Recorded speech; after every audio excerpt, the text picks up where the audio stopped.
ईद के बाद एक नोटिसेबल सोशल पैटर्न देखने को मिला। हुआ कुछ यूं कि सोशल मीडिया प्लेटफॉर्म पर कुछ वीडियो सर्कुलेट हो रही थी, जिससे ये मालूम हुआ कि कुछ लोगों ने डिसाइड किया कि वो ईद पे एक स्ट्राइप शर्ट पहनेंगे। अक्सर इस सोच के साथ कि ये डिज़ाइन यूनिक होगा। लेकिन इंटरेस्टिंग बात यह है कि यही अजम्पशन शायद बहुत से लोगों की थी और कुछ ही दिनों में वो shirt widely worn on Eid बन गई। इसके बाद जो रिएक्शन सामने आया वो ज़्यादा सिग्निफिकेंट है।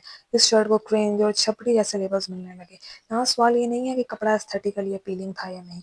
सवाल ये है कि एक चीज़ जो मैस लेवल पर एक्सेसिबल हो, वो सडनली सोशली अनडिज़ायरेबल क्यों बन जाती है? इन रियलिटी ये एक आइसोलेटेड इंसिडेंट नहीं है। अक्सर ये ऑब्जर्व किया गया है कि जब लोअर इनकम ग्रुप्स किसी चीज़ को ज़्यादा अडॉप्ट कर लें, तो वो चीज़ अपनी परसीव्ड वैल्यू लूज़ कर देती है और उसे नेगेटिव लेबल्स दे दिए जाते हैं। यानी मसला चीज़ का कम और इसे यूज़ करने वालों का ज़्यादा होता है।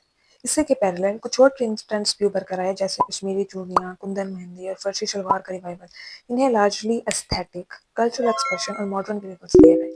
लोगों ने इन्हें भी एक्सटेंसिवली फॉलो किया, लेकिन इन पर वो क्रिटिसिज्म अप्लाई नहीं हुई जो स्ट्राइप्ड शर्ट पर हुई।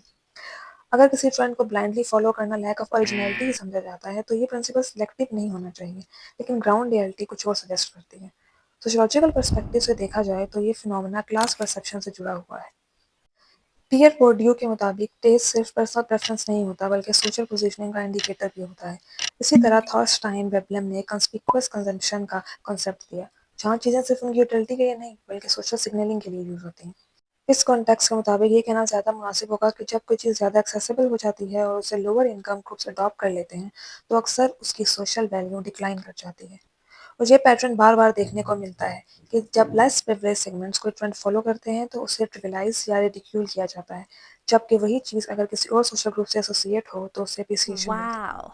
तो फिर क्वेश्चन यही है कि क्या हम फैशन को ऑब्जेक्टिवली जज कर रहे हैं या फिर हमारी परसेप्शन उन लोगों से इन्फ्लुएंस होती है जो इस ट्रेंड को अडॉप्ट करते हैं? What do you think? Share your thoughts in the comments.